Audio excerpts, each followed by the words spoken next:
Welcome, ladies and gentlemen, to tonight's Integrity Leadership Call. Glad to have everyone on. Some housekeeping rules, as always. If you are in a position to, please turn on your camera so that we can see your lovely, smiling faces, feel each other's energy. And as always, anytime you have a question or a thought, if your camera's on, you just wave your hand. We will acknowledge you that way. If your camera is not on, no worries. You can click on participants. From there, you'll see a small blue hand that says raise hand. You can click on that and we will acknowledge you that way. And you're always free and welcome to type your comments and questions in the chat. Now, without further ado, let me get out of the way of greatness here. We have the CEO of the DeMarie Group, the COO of the ATSJR companies, my business partner who has some fly braids, he's rocking, right? And then we have Mr. KSBM himself. Come see about me, okay? The 6'7" gentleman with the dreads, the gentleman who will go to war for you. My big brother. We have Miss Deanna DeMarie Mitchell and Mr. Reverend Reginald Paul.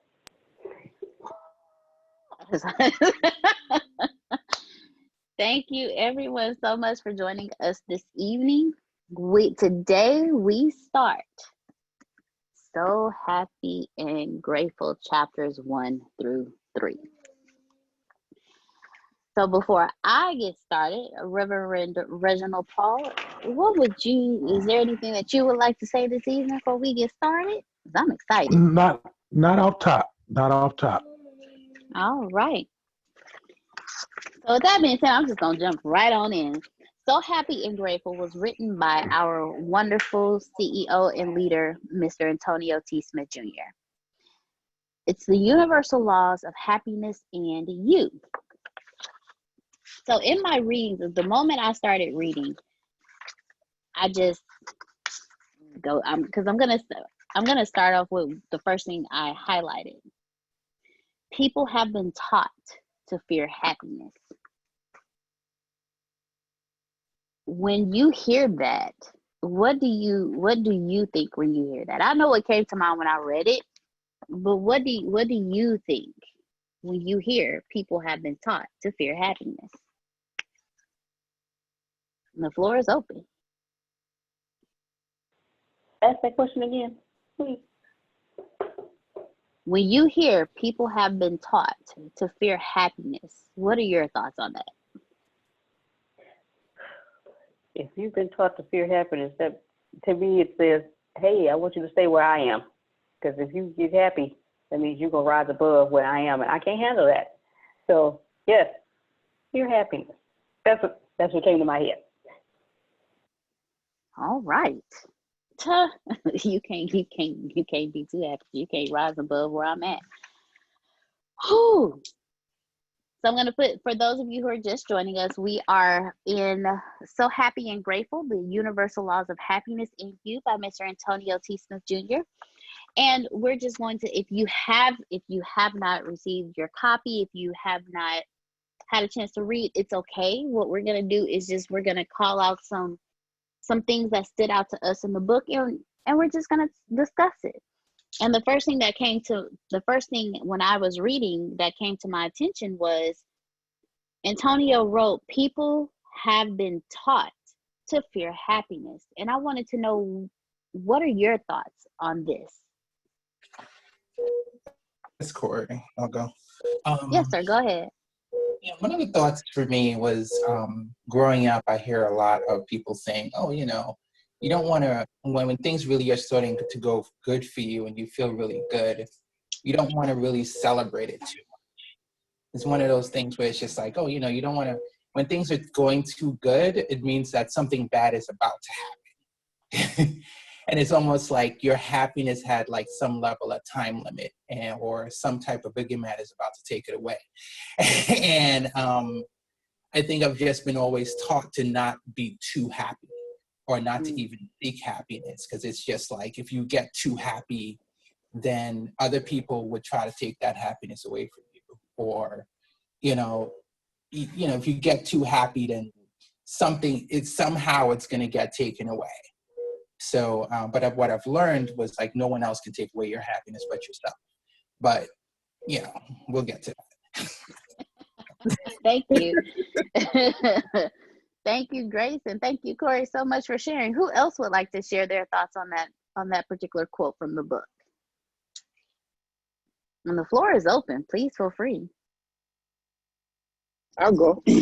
Go ahead. People are taught to fear happiness. The first thing that comes to my mind when I hear that is, fear and anger. I know anger has been said that anger is a secondary emotion, and I'm gonna put fear in there too as being a secondary emotion, because if you notice a little child when they young and they start walking and they learn to feel like they start walking and they feel it and they get confident and they don't have any fear.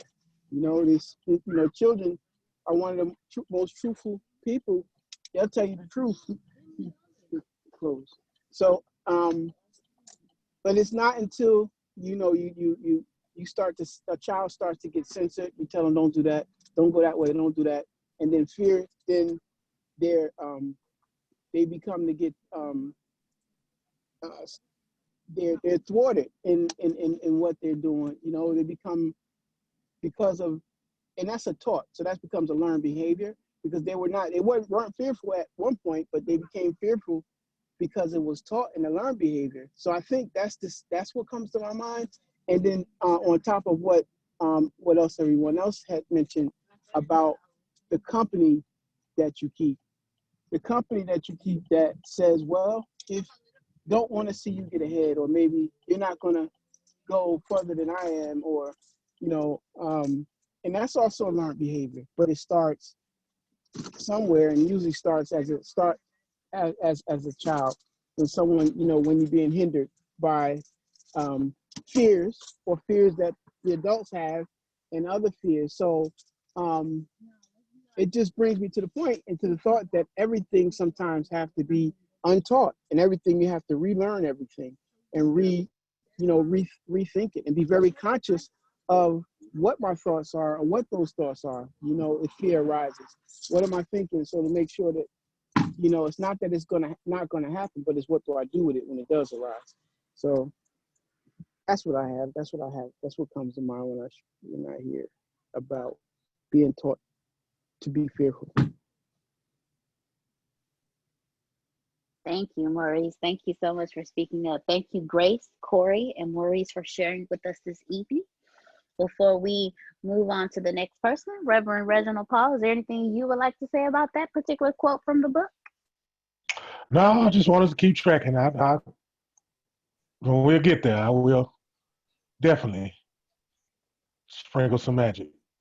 Yes, sir. Yes, sir. One of the things that came to mind when it's something that Maurice said that triggered the thought. Kids are fearless. Kids literally fear nothing. My son has been jumping up on his beanbag chair this entire time. And every time I look at him, I'm like, this dude is going to fall. But I understand he's fearless. So I don't say anything. I let him jump and I watch him, and he fell. He fell a few times. And I sat back and instead of me jumping up like, oh my goodness, I just kind of sat back. Because in his jumping on the beanbag chair, he's happy. So if I tell him, don't do that, I'm going to have him fearing his happiness. He's going to fear jumping up and down on the beanbag chair. It's just a beanbag chair. He could fall. He has fallen. He hit his leg, he scraped his knee, started crying. I'm like, it's okay. You're all right. And he went right back to jumping on it. We teach our children how to fear happiness. Prime example, when kids are babies and they're yelling and screaming and we don't understand what they're doing, they could be singing. That could be their way of singing, and it makes them happy. And we turn around and say, be quiet. We make them fear their happiness. Antonio has told us a story on several occasions about a baby in the church. And the baby used to beat on the back of the pew. Her mom used to shush her and pop her hands and tell her to stop. And the choir director told her, "Let me take her, because you may be blocking a gift." And long story short, this little girl grew up to be an amazing musician. Degreed please forgive me, degreed musician, I believe she's world renowned, plays several different types of instruments. But if her mother would have continued, she would have never reached her highest level of happiness, because her mother would have put the fear of her expressing her happiness as a child until she is shown a different structure.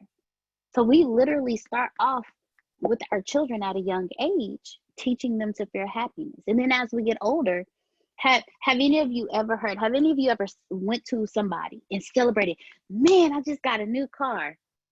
That's good. I wouldn't have got that car, but that's good. That's good." Or, "Man, I just got this promotion at work. Girl, I'm so happy you got that promotion." But you know what? You gotta watch out now, because now you managing your friends, and they're gonna try to get over on you. So instead of celebrating your happiness with you, there's always someone who has something to say negative about it.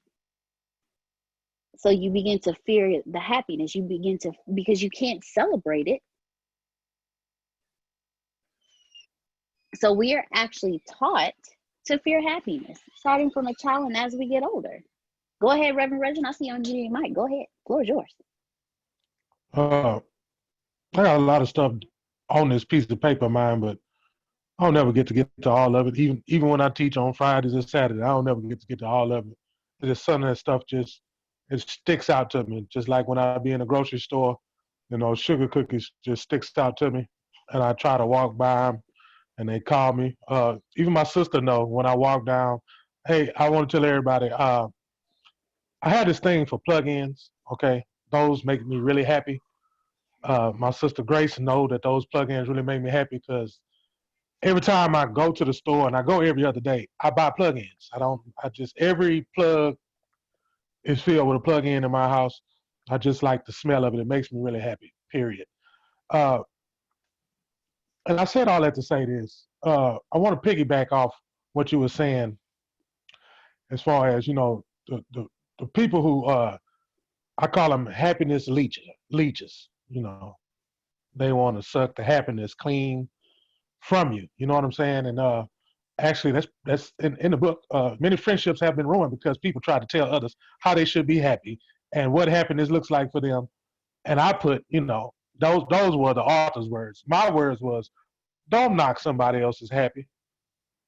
If somebody gave you $5, all right, I'm gonna use my dad. My man, seriously, I can give my dad $3. And he jumped up out the bed like I done just gave him $3.3 million. He done signed an NFL contract with that $3. Then he'll tell me, "Thanks, son. I really needed that.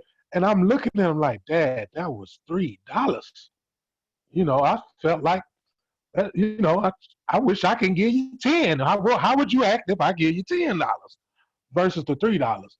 But just to see the whole expression of happiness on his face, that was contagious. I'm happy. I'm happy that I gave him three. I'm happy that I had $3 to give him, and I'm happy to see that he's happy.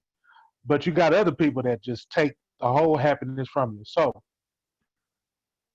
while we're on this topic, somebody tell me a time. Give me an experience where somebody just took 100% happiness from you. Take a little bit to think. I'm talking about you was at the, and you know what? Before we even get to that question, just think about it. It's going to happen. It's supposed to happen. Like, seriously, it's supposed to happen. Think about it. You woke up and you told the universe and your chakra, not chakra, you told the universe, "Hey, I'm happy today and I'm going to have a good day." Because, hey, That's how the voice sounds too. When you be like, I'm happy today. I'm gonna have a good day today.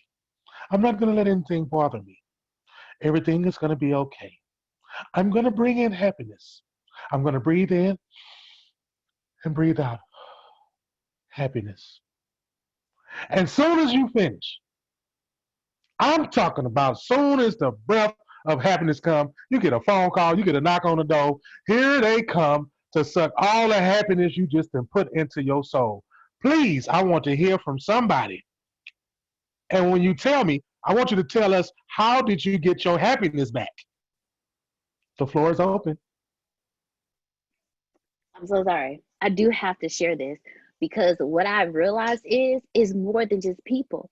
You could have a bad dream and wake up with no happiness. That actually happened to me. I was telling Antonio about it because in my dream, That was a I bad was dream. hot. I, That I was was a hot. very unhappy dream. Did you I was pinch ready. yourself? Huh?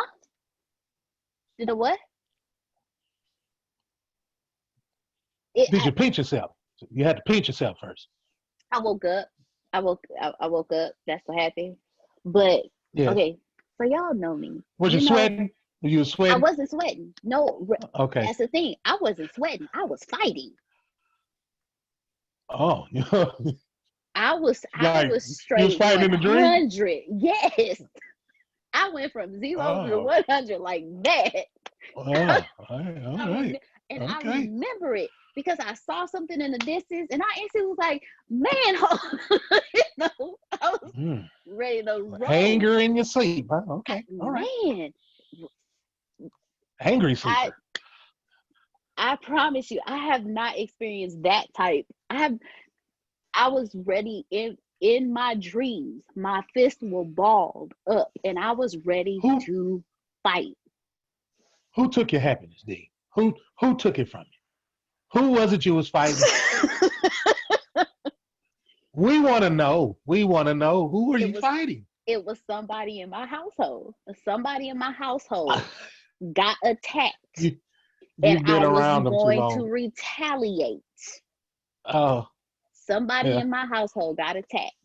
And I was ready to retaliate. I walked straight. I was like, man, look, we're not going to have this. What's wrong with you? This is all in my dream. This is how vivid this dream was. So you can imagine. And I woke up on fire, ready to go off, ready to fight, all of that. How did I get my happiness back?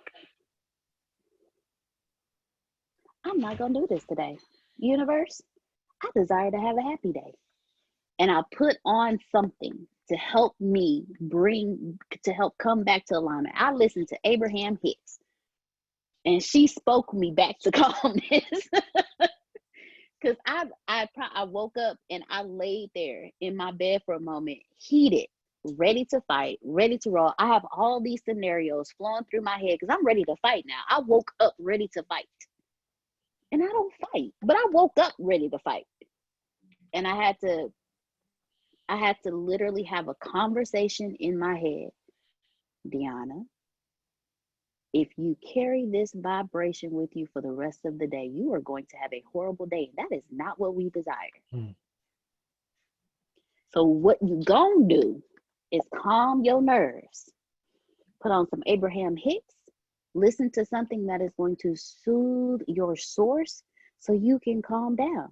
Because you already know if you get out of this bed in this vibration, all you're going to attract today are things that are going to make you angry, frustrate you, run you hot, and have you ready to fight. And we're not doing that today. We're having a good day today. So check yourself, put on something and calm your nerves. And that's exactly what I did. I literally had to have a conversation with myself to tell myself, if you stay here, this is what you're going to attract all day. So it's not just people that can pull your happiness or pull you out of vibration or alignment. Your own thoughts, your own consciousness can do it to you in your sleep.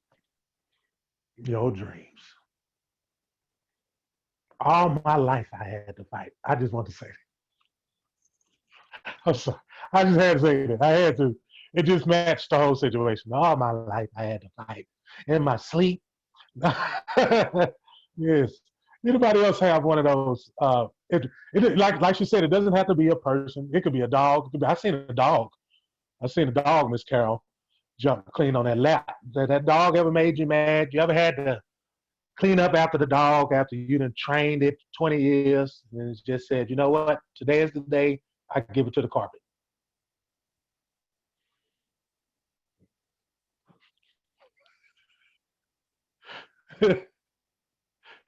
Yeah, no, so innocent. So innocent.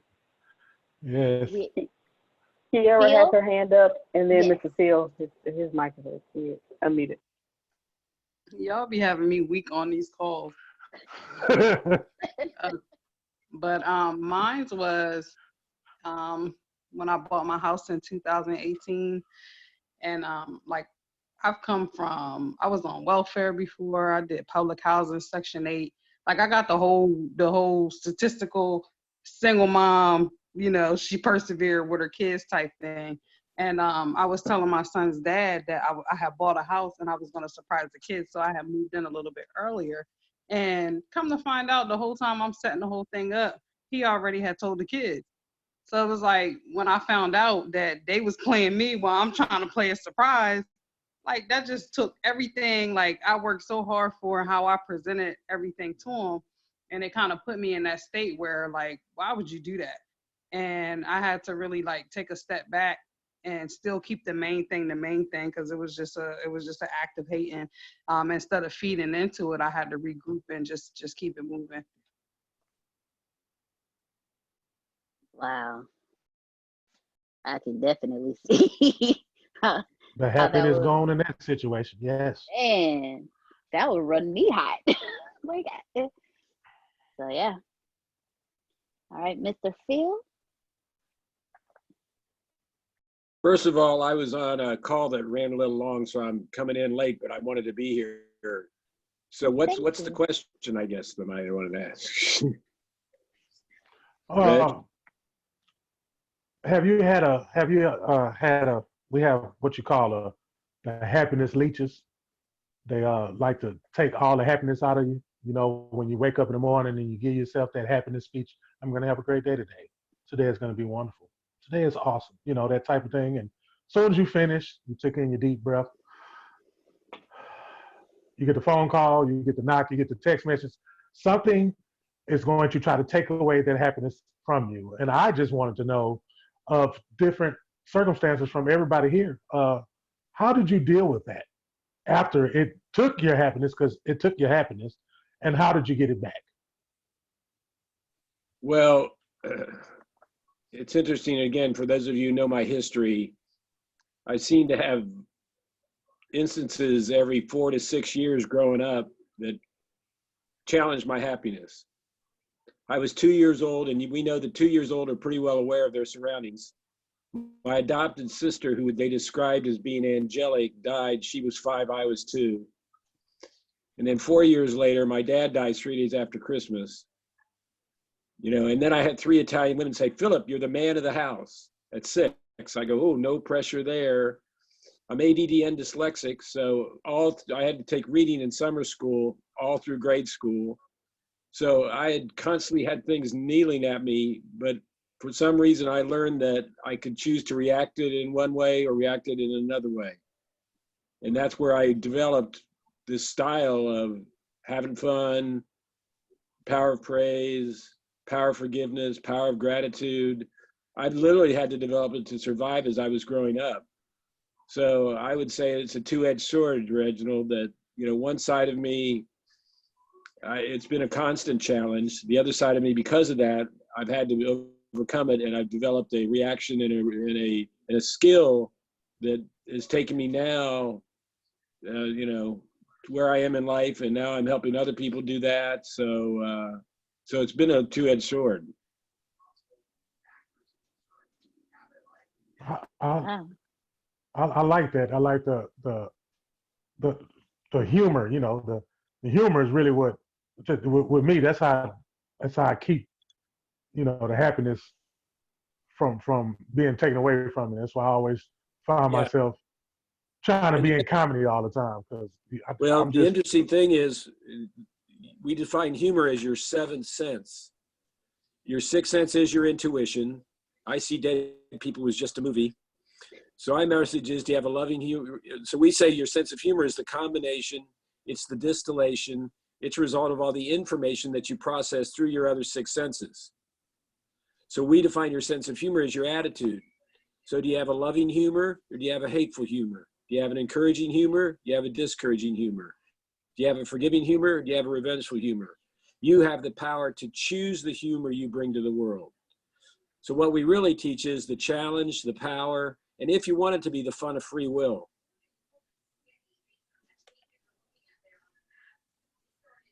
Are we supposed to be going to the Happiness and Grateful book today, or is that another class?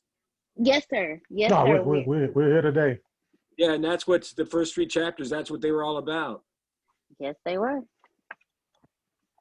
Yes, they were. And I'm really glad I was able to make this call. I'm sorry I was late, but better late than, you know, what's interesting about late, there's two meetings at the church. There's the meeting upstairs of all the churchgoers, and then there's a meeting in the basement of Alcoholics Anonymous. When some people's laid upstairs at the church girls, all the rest of the people go, oh, isn't that a shame that they couldn't make it in time? I'm so much better than they are that I was able to make it to church in time. And then the people in the basement of the Alcoholics Anonymous, no matter what time somebody shows up, they welcome them with love and with appreciation and with acceptance, because they think that that person might have been struggling about coming to a meeting. And even though they're late, we're thrilled that they're there because we know that they came in, they maybe had a challenge to get there. And the fact that they were late, it didn't make any difference to us. We're just happy they showed up. That is true. Same instance, completely different reactions. right. Exactly. Thank you. Thank you so much for sharing with us, Phil. Thank you for sharing with us, Miss Kiera. Before we have one more hand. Maurice had his hand up. So before we move to Mr. Maurice, is there anything you would like to say, Mr. Reverend Reginald?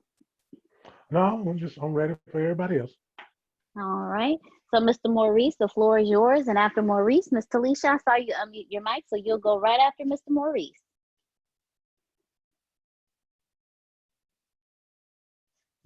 Okay, sorry about that. Couldn't find the No mute worries. button. Thank you for this topic. I have two that I was juggling between picking, but I'm going to go with the one that I had came home from jail, 1997, and I worked. I purchased my first piece of real estate, my first piece of property, and then I ended up going to go get real estate license because I was renting rooms out of it. I was single and a bachelor at that time, and I was renting rooms out of it. And I was afraid that there was rumors and a lot of myths. Are you going to get in trouble because you can't rent rooms out of the house? You know, it's only going to come get you. Long story short, I went and took a real estate course. And I went to take the real estate course. This time, I go pass the test, and I get to the my pass exam paper, and I'm happy. And I get up to the front, get congratulated by the proctor. The proctor congratulates me. I go smiling. I go back to the real estate office. The broker greeted me, jumped for joy, and was happy, and said congratulations, and come back in and we'll talk about what's our next steps. So then after that happened, I go home not thinking of anything of it. Instead, in 2 weeks of my license coming, I get a letter that says, sorry, Mr. Muhammad, congratulations on you passing your real estate exam. However, you checked off the very first box that you had a felony. And that was one of the most moments for me. I think that was a joy stealer for me. My joy was taken, but how I got it back was after a moment of, you know, a day or two of just kind of contemplating and getting my thoughts together and gathering my composure, and never with the thought of quitting, never with the thought of quitting. It just was regrouping and what's my next move and what's the next step and what's in it, and always looking for God's hand in it, because his hand is always in something, whether it's permitted or his active will, his hand is in it.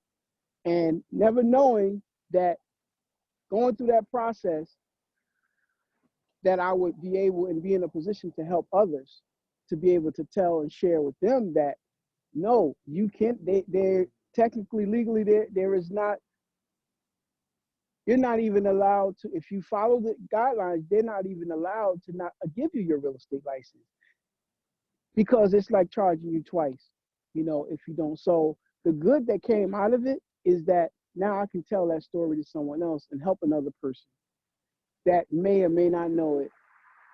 Not to mention that has enough strength and willing to go up against that battle because of not feeling that any kind of hope that there would be any kind of a win. So that's the gift in it. That's the diamond in amongst all of that, and that's something that and that's how I got it back, because there's, you know, for me, there's more and more to it. And on top of that, there was one particular, there's a panel of eight people, persons on the board, on the real estate commission. And anytime you get a chart, you have to go before the board. You know, they bring you before the board, and you have to present all your charges and everything that you have, whatever your charges were. All of that was therapeutic for me. And it was, as I look back, you know, 20 years later, I have to say that was part, and that contributed to making sure that I would never go back to deal with any of that, because of going through that process. But there was one particular gentleman that was there that happened to say to me, and I think I shared this story once before, that he said to me that, you know, I don't believe you. In so many words, he told me, I think you're full of it, because you don't really need your real estate license to do. I got letters from the mayor, I got letters from police officers, and just people in the community. So to add insult to injury, it was just one individual that, you know, poured it on a little bit more to make sure, you know, and it was that inspiration that inspired me to go back and get every single license that commission could offer. And that for me was satisfying, and is satisfying, that, you know, I am able to hold every license that real estate commission holds as a result of that. So their broker's license, their instructor's license, their school director's license, I'm able to have that in spite of, you know, and that's how I got it back. But that was what I would share.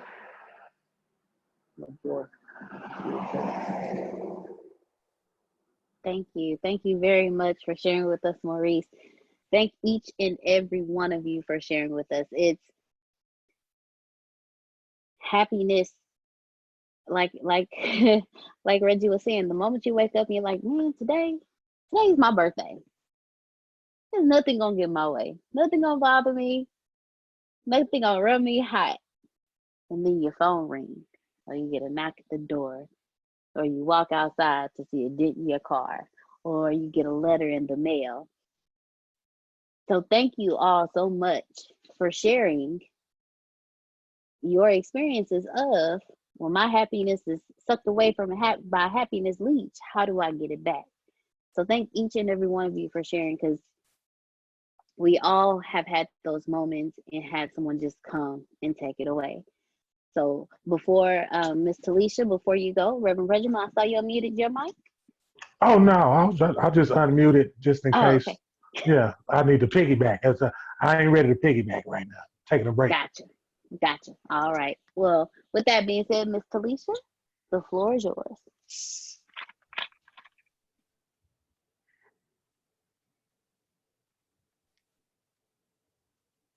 All right. We see you unmuted, but we can't hear you yet.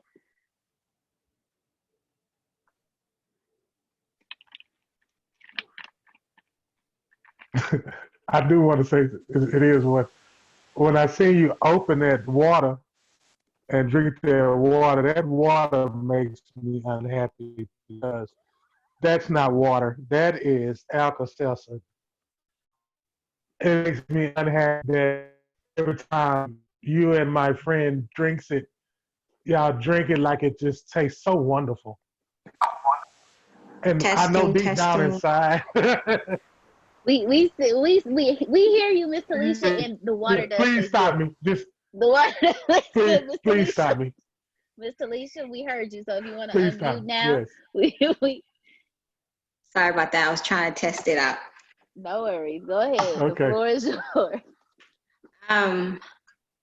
Okay, so I wanted to say there was this recent time, actually right before Corona or after. Anywho, during the beginning of the year, I didn't have a job, and then within about March, I ended up getting a job. Not gonna name the company, and I lasted for a month and got fired. And I was so devastated because I was just like, why? The reason they fired me was so wrong. But I looked at it as, you know what, God blessed me with a job during this time where there's no one really getting jobs or losing their jobs. God blessed me to have a job. So I was working a job, ended up losing it within a month. They had somebody in HR from a whole different state that fired me, had no idea what the situation was, didn't know I was new, nothing. Don't want to go into details, but at that moment, I was just like, what is my purpose on earth? I keep trying and trying, and I'm not getting anywhere. And so that day I cried the entire day. The next day I woke up and I had nothing but joy and blissfulness. And I have no idea where it came from. It was just like something good was about to happen to me. And I was like, how did I get from this to yesterday? I'm pouring my eyes out. Why am I happy? You know, why is there joy right now? And I just got outside, sat down, and was thanking God that whatever it is, whatever this feeling you're putting inside of me, I thank you because I really need it. So, moving forward, the Corona came. Going through the Corona thing or whatever, trying to figure out how I'm going to make it with just me and my daughter, and how things are going to get paid.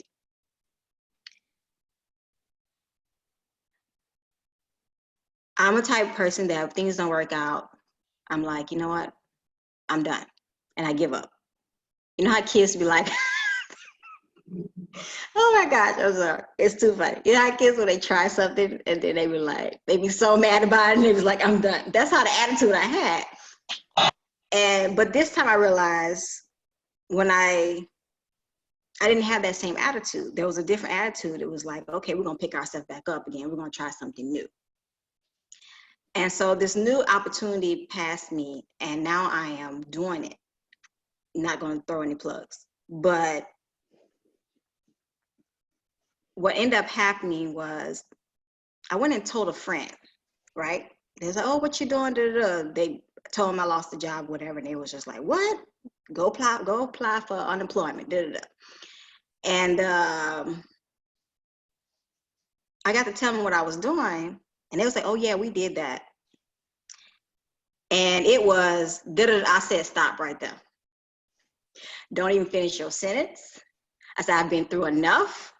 I said, whatever your experience was, is not going to be my experience. And I've made it to the point where I'm not going to take nobody else's experience and make it mine, because that's what they went through. And right now, this may be a new beginning for me, this mission I'm on, this new opportunity that I've taken, but I'm going in it full, all feet in, all the way in the water, and knowing that it's going to come out, because right now I feel that God wouldn't have gave me that feeling that I had, that everything's going to be okay. And he wouldn't let this opportunity come by to me if it wasn't for me. So just wanted to share that. Appreciate Thank that. you. Thank you, Miss Anytime, Talisha. anytime you put anytime you put feet in, you better expect a good, happy outcome when you put your feet in there. Yes, definitely, definitely. And I have been finding a lot of dimes lately, Miss Talisha. And every time I see one, I think about you.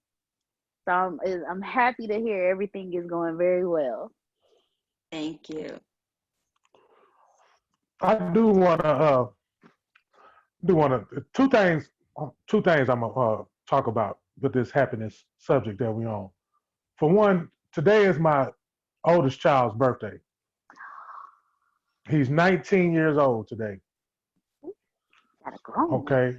Uh, I just remember last year I wasn't home for his birthday. Now, y'all keep in mind that my son, he lives here in Galveston, but I don't see him often. I see him very scarcely. Uh, I'm happy that the fact that we know our relationship. Because if I did not keep the happiness inside of me, I would let that eat me up on the inside. Now, don't get me wrong. It took a lot of years of training to get to where I'm at today. Because that's my firstborn and that was my first son. So today, I couldn't even contact him, could not reach out to him, but I'm happy for the simple fact that I reached out to him. And that's why I know the growth is at in how to control my happiness and don't let my happiness exhaust me. Don't let it to where it just gets to the point of being very exhausted behind the fact that I can't reach out and verbally tell my son happy birthday. But on the inside is that I reached out to him and I know that I did. And I know the universe will return him to me because every day is going to be his birthday to me. So when I do see him, I'm just going to treat it just like it's his birthday. And the fact that I know and he know, and we both know that if he was seen by me, the love that he would receive anyway. So that's what keeps me happy again, because as long as I put that in my mind, my action will follow. And time really is just a word. So I know I'm going to run into him just for the simple fact that today is his birthday and I'm being happy about the situation. And the second thing that I'm happy about on his birthday is the fact that I do music, right? And I use a couple of websites to put the music out on. And me and this young lady from California, we did a song together, right? So I wake up this morning after doing y'all ready again? Today is going to be a great day. Today is going to be an awesome day. Today I will be happy. Today nobody will steal my happiness. Breathe in, happy. Breathe out, happiness. I did all that today. I hope y'all practicing this too, by the way. I did all that today and woke up to a text message saying, hey, I like your song and I played it on my radio station. Okay, let me tell you where this radio station was located. For one, it was located in a place I'd never been, which was called New Jersey. How did a Southern Island boy like myself from Galveston get a song played all the way in New Jersey that he handpicked from SoundCloud? He handpicked the song out of all the songs of all songs, of songs that's out there from famous people of songs, of millions of songs that are in rotation of songs on radio stations. Mine was played. So that happiness line right there says, you know what? Keep up your grind. Somebody's watching you. And the more the story is, when you tell yourself that you're going to be happy, no matter what circumstance you're in, because it can't rain forever. And they say joy do come in the morning. We just heard joy come in the morning. You may endure pain right now, but joy will come in the morning. It will come in the morning. It will come whenever you tell it to come. You don't even have to wait till the morning. Whenever you tell happiness to come, it will come. Why? Because earlier today, I did a chapter from my book called Change Your Atmosphere. And in that Change Your Atmosphere, I also stated that it's a mindset. So instead of dry saying things, how about you think it first? And when you think it, don't think in a negative way, think of in a positive way. Everything that I'm speaking of is covering all 3 chapters of the book that we're talking about tonight. And to add it all into one big bowl of gumbo, that's what I like to call it. We eat that down here. To tell your mind that you're gonna be happy, and then actually do what you just told. When there's when it's programmed in your mind, you're gonna do it. And when you know you're gonna do it, you know it's gonna be the leech that's gonna come and try to take it from you just because you told the universe, you told adversity, you told trial, you told storm. I know you now. This is where we can smile. This is where we can smile. This is where we can laugh. This is where the humor is at. When you can tell your storm, or you can tell that mountain, or you can tell that stumbling block, or you can tell that leech, or you can tell sorrow, or you can tell pain that, hey, I'm happy regardless. Your action will follow.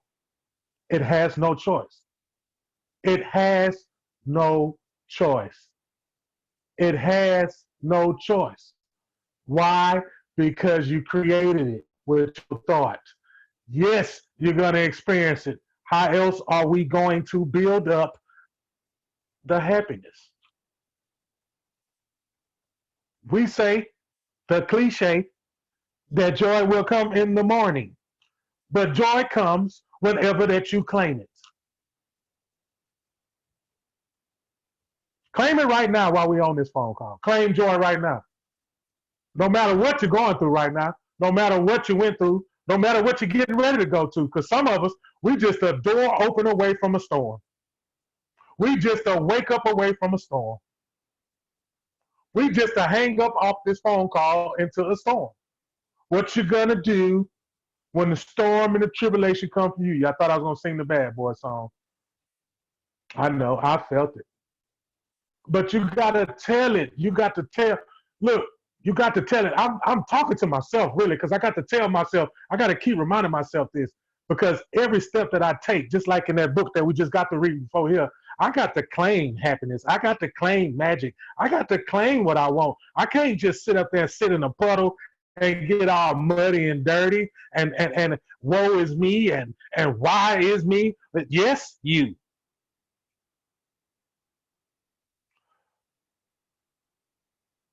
Somebody else, I'm not, take the flow. Get it. Get it. How you gonna preach like that, Reverend Reginald, and then say take the floor, sir? Take the flow, because somebody else got something to say. Somebody else got something to say. I feel it in my heart tingling. Got the little dust around it. I feel it. It's all over there. Please, whoever, again, and I always want to make sure that we reiterate this or say it every class. If you feel like, if there is something that you're like, I just have to say this, say it. You might can say, I have something to say. This is somebody ready to bust.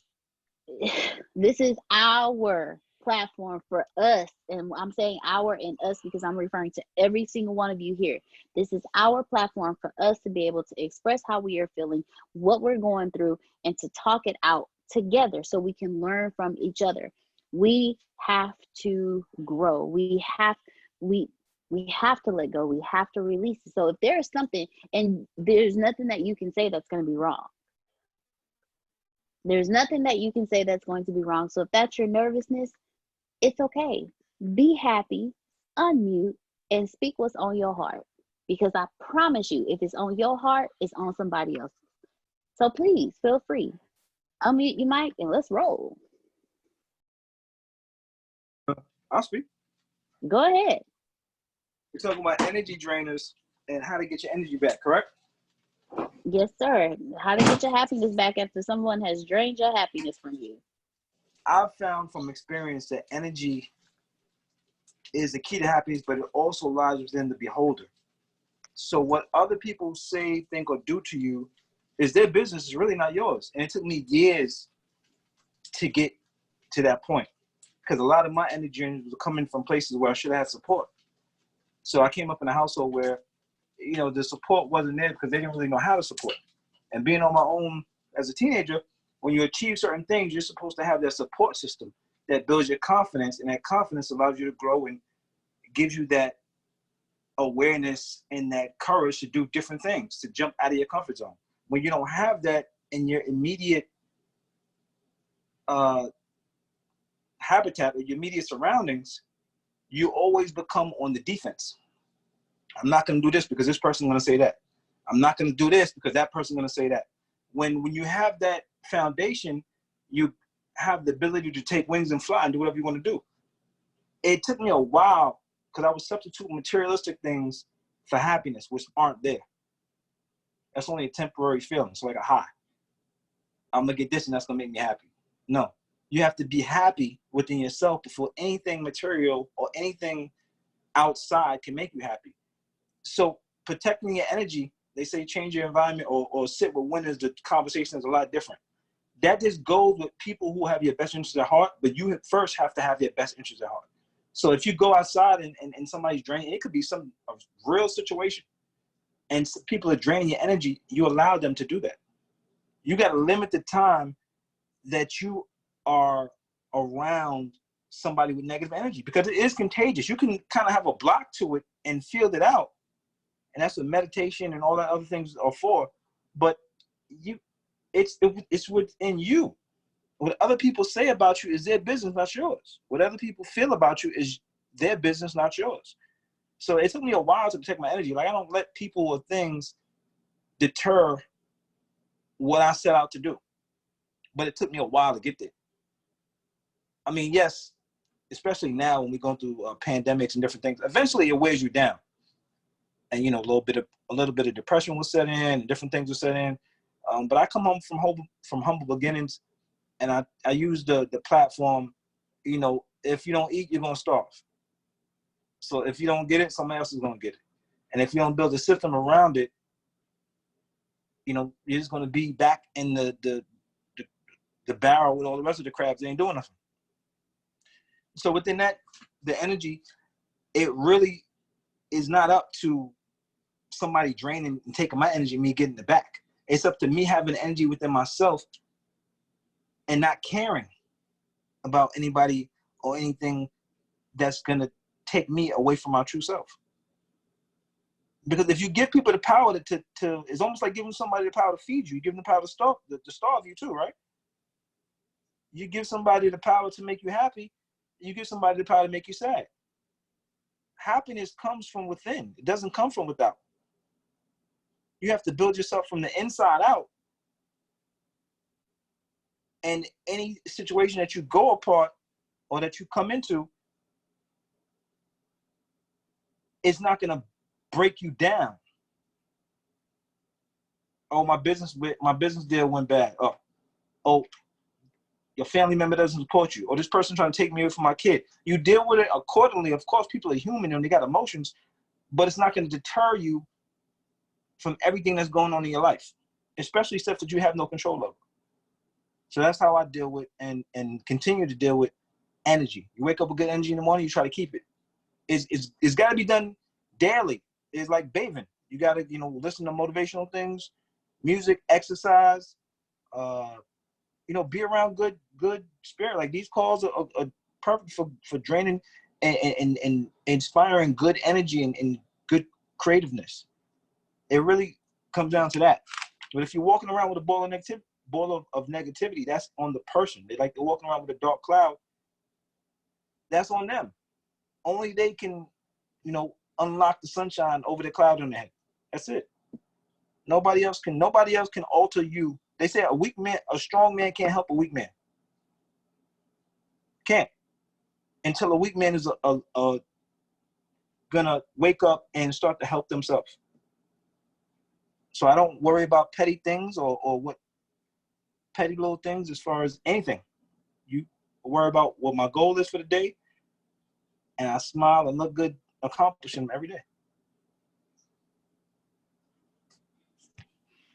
Thank you very much, Mr. Justin. Thank you for sharing.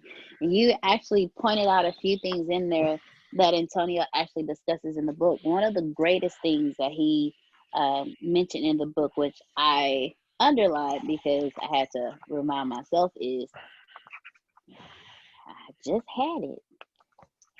And it's literally just like one sentence. And he basically says that you are responsible for your own happiness. You are responsible for your own happiness. So when it comes to somebody draining your happiness, you're responsible for saying, you know what, you're sure right. Like Talisha said earlier, no, don't even complete your sentence. We not even going that route.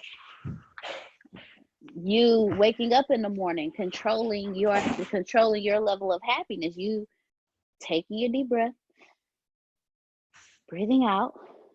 Today is going to be a good day. Universe, I desire a great day. And one of the greatest things that I really enjoy that Antonio said in here, he said, when it comes to your happiness, people who have true happiness bounce back from adversity faster than those who do not. And so he wrote this book to give us bounce back power. So Reverend Reginald Paul, pass it on back over to you. I'm going to talk about compassion fatigue and people helping when you're in distress. I want to know from the audience, is it a good thing to get some happiness from somebody else when you need to borrow some? You know, you need to borrow a little happiness, but you want to borrow it from your friend of yours. Is that a good idea? Is that's something that you should lean towards? You know that day where you running low on happiness and you need to borrow it from somebody. You need to you call somebody, one of your closest friends or something. Say, hey man, I need a little lift up, man. Go ahead and gas me up a little bit and give me that little boost. I want to know from some people with experience, how do they deal with people, helping you in a time of you not being so happy? Floor is open. Okay, I'll go. Yeah, go ahead. Go right ahead. Go right ahead. Sorry about that. My phone fell. I really, all right, so, hey everyone, this is Duran. I really believe that happiness, we really decide what we wish to be happy on. I think even when someone else can have the influence to make us happy, I think it's still within us, for that happiness to come out. So I think because this is it's also a complicated thing to talk about too, because some people might say they might not have happiness, or they might want happiness, but really happiness is really in everyone. And I think if we just stop taking, especially with a lot of other people, if we just stop saying we want happiness, or because everyone's born with happiness. There's no human being born without happiness. How could you live life without it? There are things in our lives that just have that impact tied to our happiness. So when we say we want happiness, it's like we're neglecting what's already within us. So you're already pushing yourself down even more, because you're neglecting the happiness that's already within you. When you're coming out of a place of lack. I think if we change it up and say, I want to strengthen my happiness, I want to improve the things around me so that I don't deteriorate my happiness, or so that I can put more into happiness. So instead of just saying because I think if we're looking for people to make us happy, then we will always be chasing things outside of us instead of having that intrinsic happiness, which starts from within. And then as we see from other things in the world, we won't have to rely too much, because if we're constantly looking for happiness, then we're constantly we don't put much of a focus on the happiness that's already within us. Everyone got it. It's just that, can we strengthen it within us? How do we build it up within us? And we got to look at those things that is tied to our childhood that makes us happy. What are the things that tied to your childhood? What are the things that you felt like you were you, and that's helping people? That's what I believe where is happiness. You can look for happiness out of other people, but the permanent happiness, forever happiness, is in you. Your And own? that is within you. Yeah. You're probably the youngest one on the call. Mm-hmm. I'm the oldest one on the call. I'd like to challenge you to look at it. Joy is what you have inside of you that you're born with, that you come naturally. Happiness is a choice, but it's a choice of you and your circumstances. So I would challenge you to use the word joy like you were using the word happiness, and then realize that happiness is a reaction to your situation, where joy is a constant. Does that make sense? Yeah. Just labeling the things a little differently. So there's a difference. Is there like a difference between joy and happiness then? I believe so. Joy is the constant. Joy is the thing that we all have. Joy is that we're all part of one. Joy is the understanding of abundance. Where happiness is a result of how you choose to react to the situation you're in. Okay. Does that make sense? Yeah. Yeah, that makes sense. So like, it's just the state of what you're reacting to is happiness, and joy is like the constant emotion that can like motivate you. Exactly. Depending on your circumstances though, that's where like the state of happiness comes in. I see. Exactly. Okay. I just termed where you were using the word happiness before, just use the word joy. We're just labeling it. We're labeling it differently. Okay, I see. Thank you. Got it? Yeah. You're welcome. Thank you for being here. Yes, definitely. Thank you, John, and thank you, Mr. Phil. Thank you very much. It took me until Antonio to know the difference between joy and happiness. And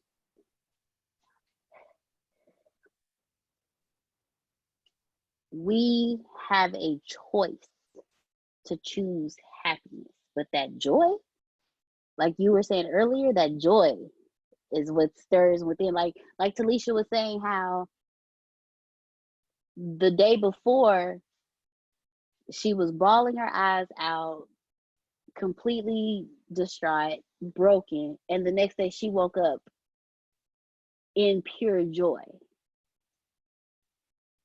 That's that deep within you. It took me a moment. It took me a moment to understand the difference between joy and happiness. But we have a choice. We have a choice to be so happy and so grateful. We really do. And I wanted to answer your question, Reverend Reginald. Compassion fatigue. What do you do when you get to that point where you just have no more? As Grace's small group says, you reach out and you check on your strong friends. Because the ones who always appear strong are the ones you have to check on. They're the ones that you have to reach out and say, hey, how are you today? Hey, are you okay? Because they're the ones that are always pouring out. They're the ones who are always, they're the go-to person. Me, I'm no longer the go-to person because I've changed my circle. I've changed my circle of friends. And the people that I'm around are stronger than me until they actually tell me, hey, look, I'm empty today. And the moment I hear I'm empty today, I'm like, okay, so what do you need me to do? But when you get to that point, when you get to that compassion fatigue, when you're just like, I just don't want to care today. I don't want to be bothered. I don't want to care. Don't call me. Don't text me. Don't knock on my door. I don't feel like being bothered. That's when you know it's time for you to pour into yourself.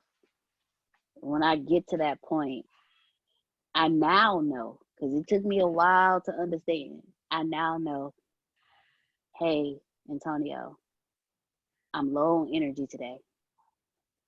I need to pour. And he always tell me, pour into yourself, because he can tell when I haven't poured into myself. When you get to that, and what we mean by pour into yourself, read a book, listen to something, take time for you, read a book, listen to something that pours back into source you, that pours back into your spirit, whatever it is, pour back into you. Because if you get to a point where you have compassion fatigue, it's because you have poured out so much of yourself to somebody else. You have helped this person over here. You poured out to that person, poured out to this person, and you poured out more than you had in you. And now it's time for you. When they say it's okay to be selfish and take care of you because you can't take care of anybody else if you don't take care of yourself, that is true. You cannot pour into somebody else's happiness when you're half full of your own.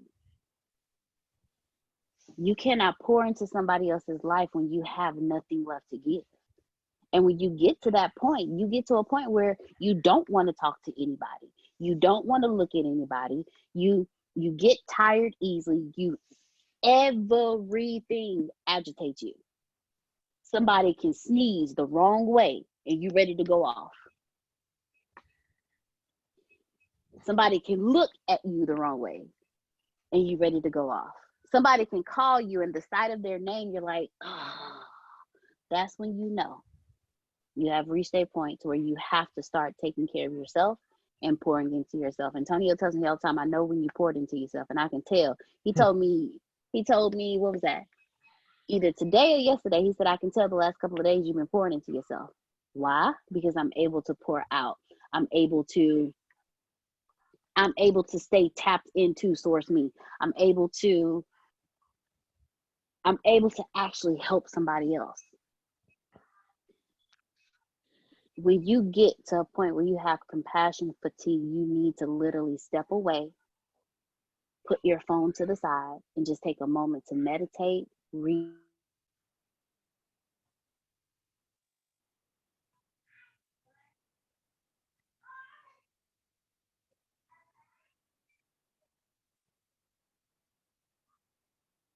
Did we lose her? Yeah, I think earlier she's been having some internet issues. Yeah, and I think me too. I had to cut off my Wi-Fi. Go ahead, sir. But look. See, now I knew the time was coming, and I knew the wind was gonna blow in the direction that I wanted it to go. Because when you, let's say you poured out all you can pour.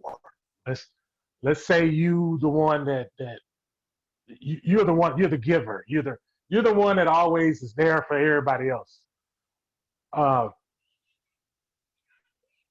Dealing with me, I know me. I had to tell this to my counselor, and I was in rehab, and I had to tell my counselor. I say, look, my counselor did not believe me, because she was like, "What makes you happy? What makes you tick? What makes you go?" I say, to see joy on somebody else's face, to make sure that they have it. You know, she was thinking that I was hiding something, and when she meant like hiding something, like I didn't have, I wasn't honest, I wasn't true about what I'm going through. Like, why would I waste time worrying about a problem or worrying about something negative when if I want to be poured into, you know what I mean? Like if I'm looking for it, how about you give it? I'm talking about the more you give it, think about it. Okay, on a daily basis, I go to my sis house, and I tell her every time, I say, just the thought of walking through the door and just sitting down right there is joy. You know what I'm saying? That's joy, because I know, and I literally know I'm supposed to make her laugh. Like, my number one job is when I walk through that door to make sure she gets a laugh, because I know that laugh is good for her. Because I don't know what I don't know. I didn't sleep over there. I don't know what she went through. I don't know what happened. I don't know. And when we sit down and we talk and we discuss, you know, you can see, look, man, you can see the phone call, you can see the text, you can see life happening, and you can see the smile turn into a straight face. You can see a smile turn into a face of expression that is not kind, that is not happy. You know, because happy only lasts for a second anyway. Being happy only lasts for a few seconds. That's pleasure. You want joy because it lasts forever. You want joy because it lasts forever. So if you constantly give something that, if you constantly give something that lasts forever, you will have it forever. Let me say this again. If you constantly give something that lasts forever, you will always have it forever. You will never lose it. You have to say that to yourself. You will never lose it. If you're looking to give somebody happiness, or you're looking for somebody to give you happiness, I'm telling you that's only going to last for a little bit. If you want your mate, you want your close person to make you happy, that's only going to last about 30 minutes, 20 minutes, 15 minutes, 5 minutes, however long the duration is of your happiness. That's how long it's going to be. Point blank, period. But I guarantee if you're looking for that joy, see, the happiness is going to get to where you get to that exhaustion, is what we're talking about in the book. Joy won't get you tired because it lasts forever. Joy will last forever. See, you get exhausted when you try to, here it comes, hit grace, here it comes. You're going to get tired when you're trying to make somebody happy. You're going to get tired when you're trying to make somebody happy, because guess what? You got to keep doing stuff to make them happy. But if they find joy, you can't make nobody happy if they don't have no joy. How you going to make yourself happy if you don't have no joy? How you going to make yourself happy if you have no joy? Where do you have to get joy from? Well, Rich, you saying some good stuff, but where do I get joy from? Take a look at yourself. Count up all your losses. Count up all your wins. Just count up every single thing you can count up. And ask yourself, are you still breathing? There's no more crap. I don't even want to have to go down the list, but just ask yourself, are you still breathing? Because if you're still breathing, you still have a chance to bring somebody joy. You still have a chance to give somebody something that's everlasting. That's how you keep yourself refueled. That's what I was trying to see. How do you keep yourself refueled? Because if you give somebody something that only lasts for a few seconds, you might as well say that you have an addiction. Some people are addicted to happiness. Then you can get strung out.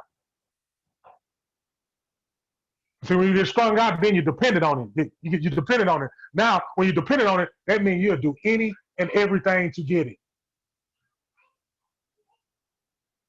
So when you find yourself doing anything to get some happiness, AKA, because you know, some of us, we turn to social media and we trying to, that old like button. You know, that like button gives people happiness. You understand what I'm saying? That heart gives people happiness. No, I'm serious. That only lasts for a second, because then you got to come up with another post.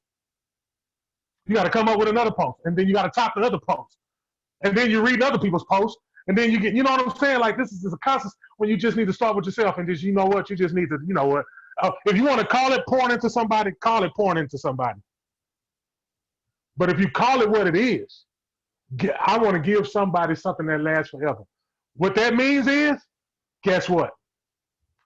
When I go to my sister's house, when she knows I'm coming, she knows that I know my brother fits to lift me up no matter what. I know he fits to lift me up. That is the greatest feeling that you possibly can have. Because guess what you can do? When you know you're getting ready to go there, you can, hey, and guess what? That person, that big ball that Dick says, when they full of joy like that, they gonna sense it and they gonna beat you to the punch. That's when you know you got joy. That's when you know it's there. Quit wasting energy trying to find happiness or trying to give happiness because it's only a second. You get exhausted. That's why he put it in the book about being exhausted. So happy, so grateful. And then he got a section where it says being exhausted. Think about it. Think about it. I'm so tired. I pour out to everybody. I pour it out to everybody. Yeah, you better be tired. But if you just joyful all around, yes, you can. Even when yes, you can. Yes, you can. Yes. I like when I know you know what? Let me go around my sis house. It's time to go. It's time to go. Why would I sit there and dwell and try to? I know. Come on, man. Sometimes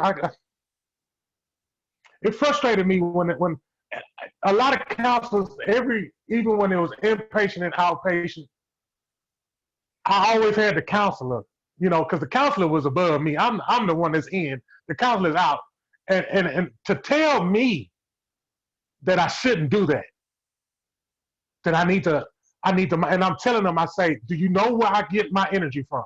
Do you know where I get my joy from? Making sure that next person has it. Because I want to be around it. Here you go. I want to be around it.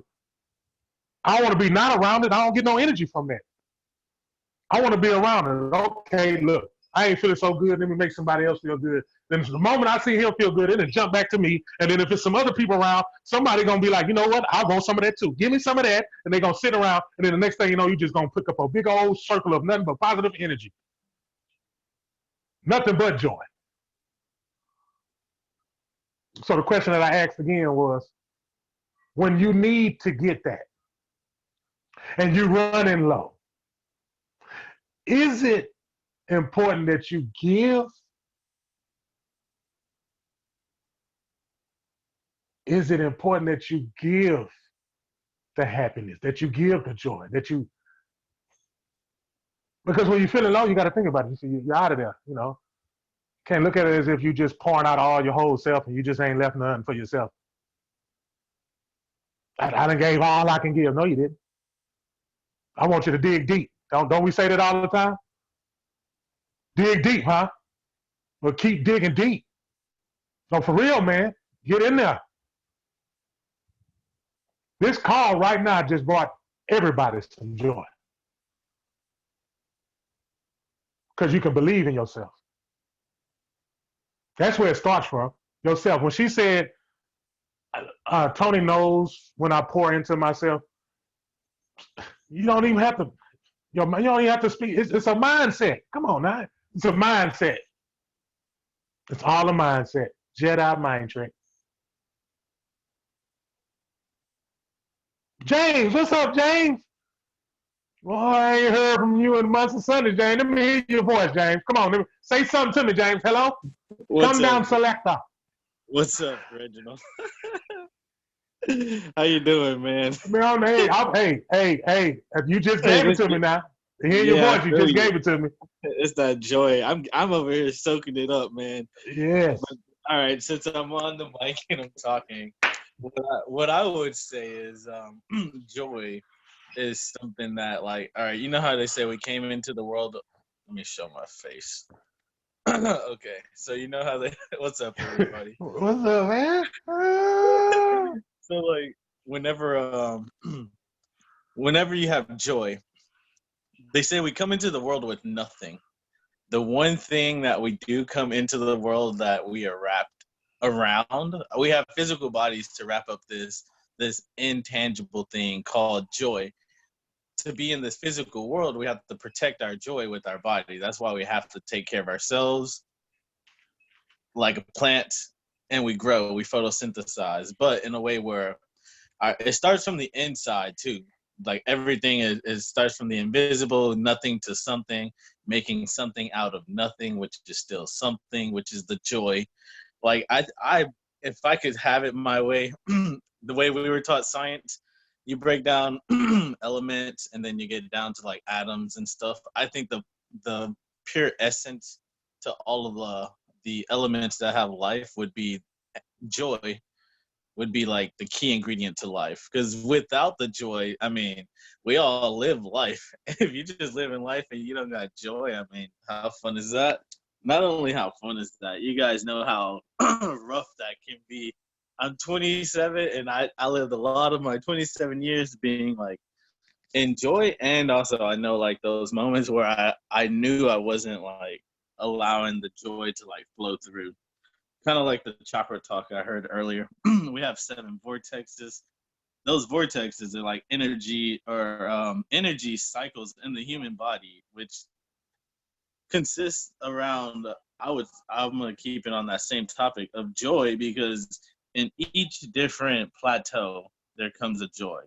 The root chakra would be like the lowest plane, the color red. If you look at the list, that's like your foundation. To get that foundation going, you find your joy, and it shoots you up to the next chakra, which is like the sacral chakra, personality. Then it shoots you up to the next one. Like after you find your foundation, you find your personality, you find your passion, which is yellow, like being fearless or dealing with fear. You can deal with that. Once you deal with the fear, overcome the fear, you go to the next level, which would be the heart chakra. The heart chakra, of course, we're all human, so express your heart. That's what that chakra is all about, expressing your heart. The energy, when your joy is low, you need more joy in that chakra so you can have the energy to share it or radiate it out to other people around you, other human beings with their vortex. Vortexes of energy. The last part too, not even last, we have a few more.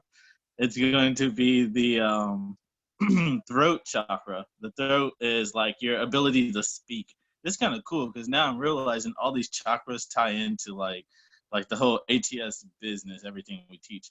But the throat chakra is your communication skills, your talents such as singing and vocals. Then you have your pineal gland, the third eyebrow, as they call it. That one's like insight, the mind's eye, the ability to make decisions, see before, ahead of, like all the deja vu, that's like probably one of my favorite ones to talk about. The last one would be the crown chakra. The crown chakra is outside of the head. It's like about right here, kind of like the halo. And that's basically like your unity, your ability to connect with people, the universe, with all things, everything. That's like if humans had antennas, we all have an antenna like right here, a vortex of energy that shows basically, wherever your chakra here is, your level, that like determines the whole body's vibration on joy. Like that light. And plus, if you ever walk in a room and you see someone's like, oh man, you glowing, it's kind of like that kind of joy. Like it shows, like you can't hide it. That's my 2 cents on joy on this topic that I'm enjoying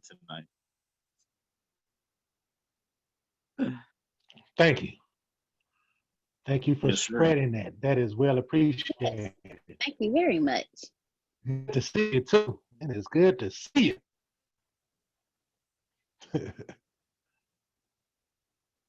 Yes, sir.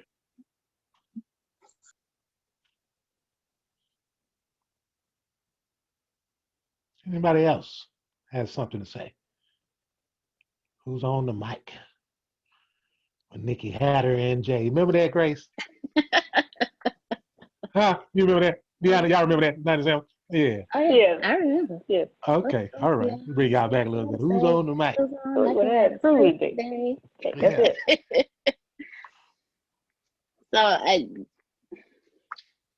ultimately, you are responsible for your happiness. You're responsible for your joy. Just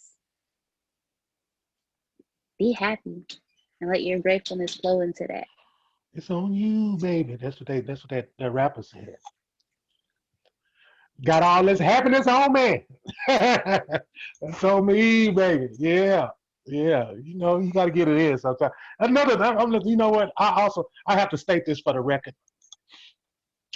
I'm pretty sure he's going to appreciate what I'm going to say. But you know, another time where I feel really, really full of that good happiness and joy, because I know it lasts for a second, because sometimes he takes it back from me. But it's been a moment, and I've been riding this wave. This goes to Deanna, too, because I have to go against two people, y'all. I want everybody to understand what I'm getting ready to talk about. It's still on the subject. Don't get it twisted. I experience happiness when I beat my CEO, Antonio T. Smith, in 2K20. Boy, I'm talking about that feeling last. I'm talking about it feels so good to look at his face, because y'all know he's a competitor. Y'all know he competes to the highest level. But when you see him in defeat, when that buzzer go off in the fourth quarter, do you know what I got to go through too? I got to go through cheerleading. I got to go with, you go ahead, beat him by 70. Beat him, and to see both of their face when I am victorious and I do my happiness. Look, I got a happiness dance. I'm not going to do it on film because I don't think y'all ready, but I got a happiness dance. And I just want to let y'all know, and him, since he's listening, that that is a very happy. He should have put that in his book. He should have put that in his book. How happy I look when I defeat him. Yes, it feels good. I just wanted to say that. I had just been wanting to say that this whole call when I read the book. I'm so thankful. So thankful. Yes. He did beat me one time, and then that's when I went to the hospital and found out I had diabetes. But ever since then, I've gotten it together. So I just gave him a little shout out right now. You did, but that was all in the past. I'm still victorious right now. And I'm happy right now. Look at my face. This is the face of everybody. Look at my face. This is the face of happiness. Yes. All these lovely faces on here look so happy. All this excitement. You see how y'all laugh? That's what I'm talking about. That's what I like. That's what gets me going, right? That's what keeps me doing what I do. And I can't stop. Won't stop. Take that. Take that. Yeah. Yes. Y'all having fun tonight. I hope y'all having fun tonight. That's right. Yes, sir. Yes, sir. But it's okay. I'm about to start practicing. Yeah, that's what you're gonna have to do. I won't end on this too. I won't end on this too. And you know what I realized, Reverend Reginald? What you realized? You have to have the right people around you. You have to have people around you who are going to share in your happiness. Yeah. Because when you have a group of people who share in happiness, you have the constant smiles, you have the constant laughs, you have the constant jokes.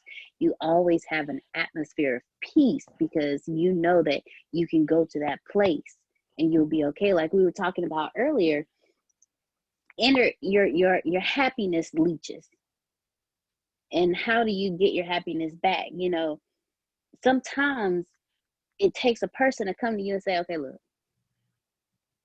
now come on now. Let's go over here. Let's go get some chocolate cake and ice cream. Let's go get some brownies with some vanilla bean ice cream and some chocolate syrup.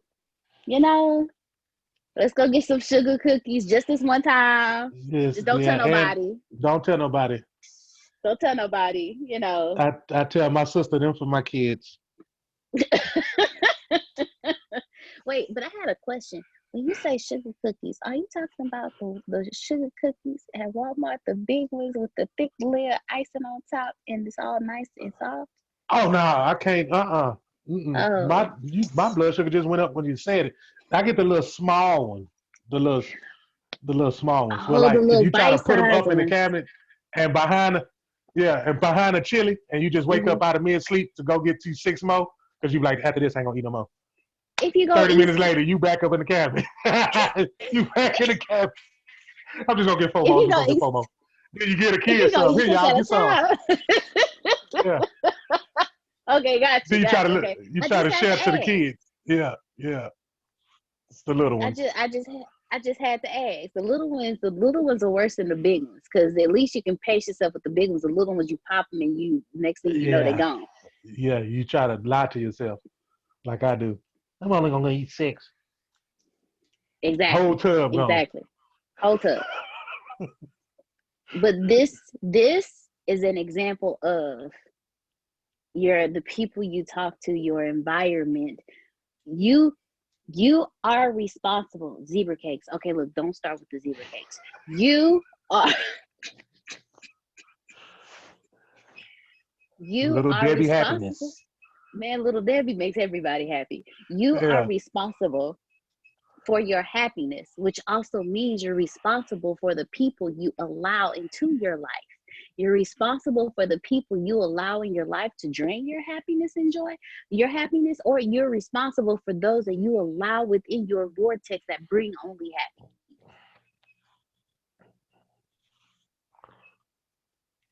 I have learned when I walk, if I drive by a location and I can feel the energy coming off, I'm not going in. I'm not going in. Because you get to a certain point where you can feel the energy coming off of buildings. You can feel the energy coming off of people, and I just won't go in. Or if I'm in a room and I feel a certain type of energy come off to a person, I know not to go over down to that person. Or even when someone opens their mouth and starts talking, you can feel the energy off of a text message before you can even check it, you can see the person's name and feel the energy coming off that text, and you already know, yeah, I'm not gonna touch that one. I have done it. Grace has seen me do it. Grace has seen me delete complete text messages and not even read them. Is it from the because this is a whole nother, is it from the person's name, or did you feel the emotion through the text message? You can feel somebody's negativity through a text message.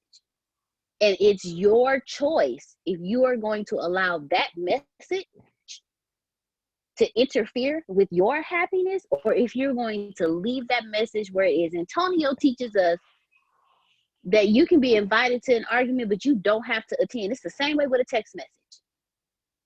It's the same way with a text message.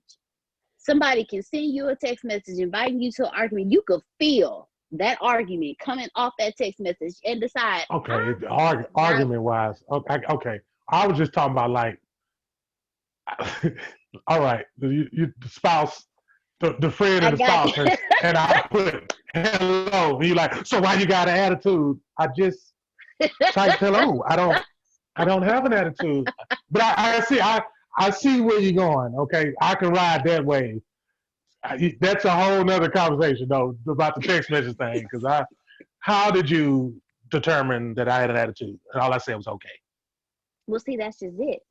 When they respond, you can before you even answer, it's something.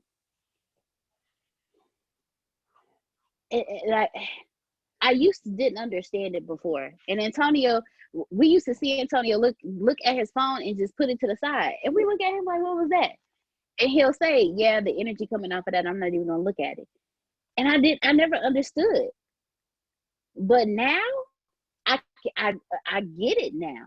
You can feel somebody trying to suck your happiness out of you through a text message, through a tone in a voice. If you go to someone and you say, hey, and they're like, what's up? Oh no, I know. I'm gonna go this way and leave you way over there. Because today, we're not doing it today. Like Talisha said, you're not, don't even complete that sentence. Ladies and gentlemen, we are responsible for our own happiness, which means I have the right to tell you not today. I have the right to tell you that's okay. You can stay way over there. I have the right to protect my happiness from you. Because I already know by the energy coming off of you that you're about to suck. You are about to suck my energy out of me. You're about to ask me to pour into you, and all I'm doing is pouring into a styrofoam cup with a hole in it. And I'm not doing it today. I'm responsible for my happiness, which means every decision I make is my decision to make because I'm making it based on my happiness. Every conversation I have is a conversation that I decide to have because I'm choosing my own happiness. Earlier, when we talked about we are taught as children to fear happiness, that's because we're also taught do as I say. And because we're taught do as I say, we don't do what makes us happy. We do what other people say is happy. And that's the other thing that Antonio mentioned in the book.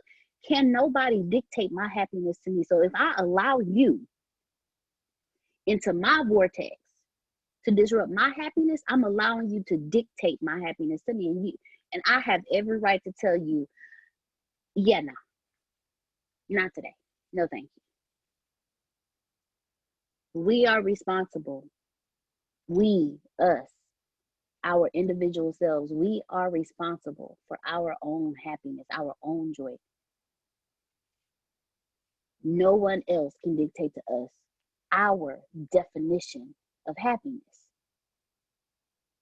Grace's definition of happiness is different from Reggie's, is different from Jerron's, is different from Maurice's, Talicia's, Antonio's, Tempest, Phil's, Susan, mine.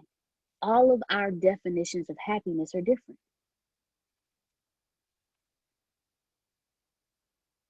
So how dare you allow somebody else to dictate what happiness is for you? That's your happiness. Your only responsibility in life is to be happy. You control it. And there's a lot more that he says in the first 3 chapters. Laszlo's, what is it called? It's so much. But once you understand, you're able to take back and control of your happiness. Once you are at the point where you're like, you know what? Your model doesn't work for my happiness.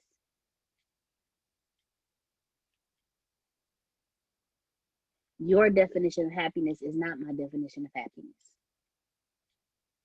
And you're going to get the happiness leeches because they have decided that somebody else's model was going to be for them, so they're going to put a model on you. And when you decide, no, that's not my model for happiness, you're going to get the happiness leeches. You're going to get the people who are going to destroy the happiness of presenting a new home to your children.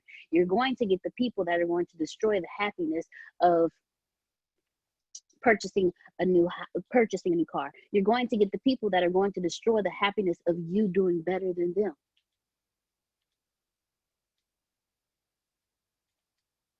Because you decide to choose your model of happiness instead of somebody else's.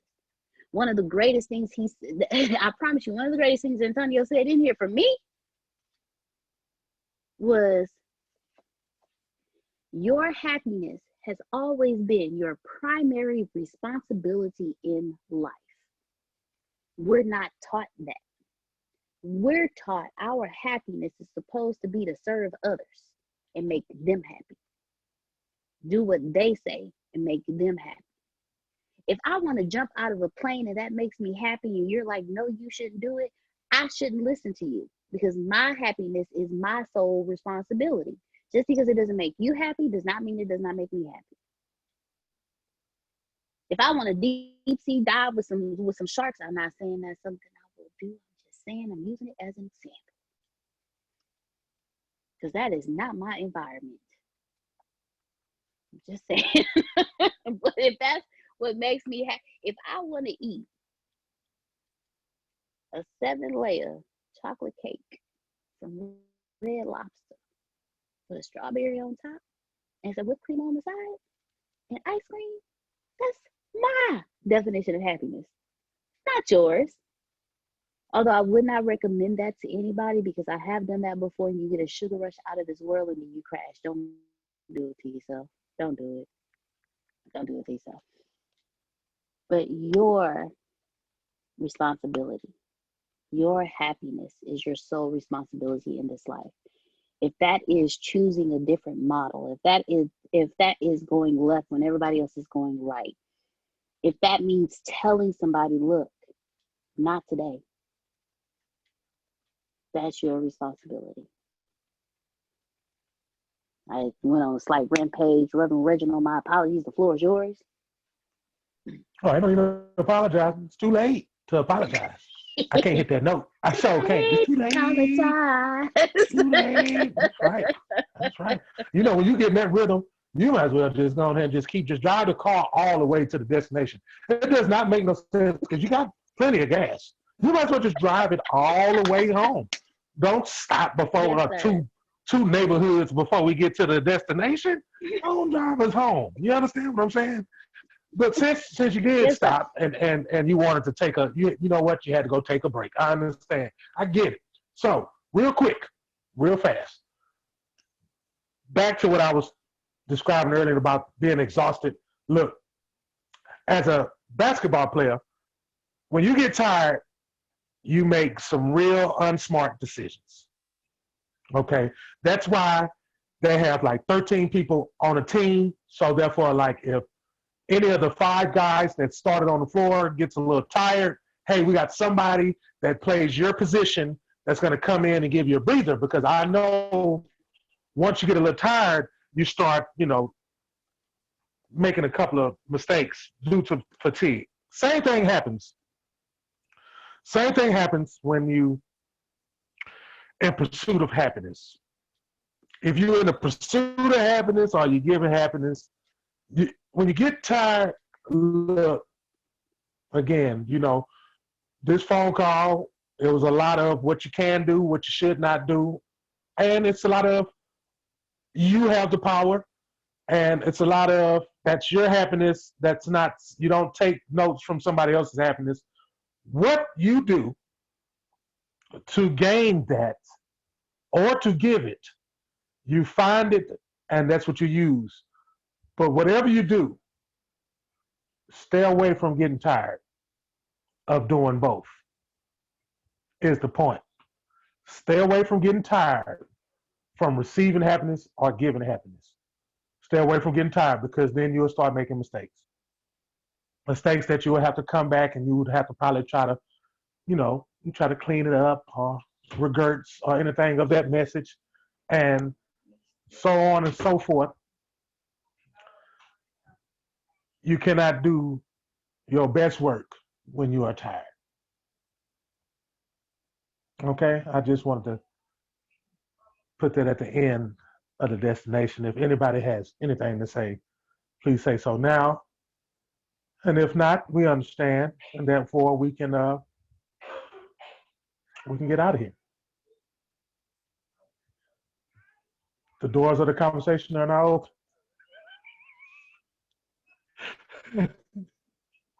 If anybody want to get a life to happiness, come through these doors now.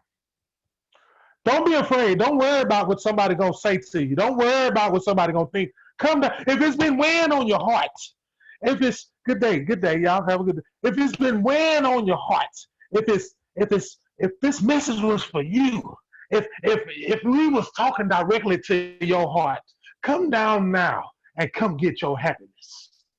We would gladly like to give it to everybody. Just come. All right. Everybody receive that. Deanna, take us home. Yes, sir. Yes, sir. Kiara.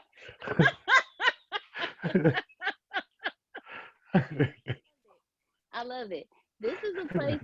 This is a place for us to be happy, comfortable, relaxed. Speak your heart, speak your mind. Because honestly, everyone, it's just we are responsible.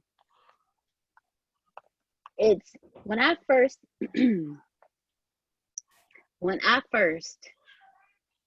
did the first integrity leadership class and Antonio and Tempest were teaching, I used to look at Antonio like, sir, what are we doing? This is not what I asked for. I just want to learn business. I don't need I don't need help with leadership. And I realized that through this process, through the leadership class, I really needed the help because I was not happy. I was not happy, and it showed through in my entire life. Not just business, but it showed through with my son. It showed through in any relationships I had.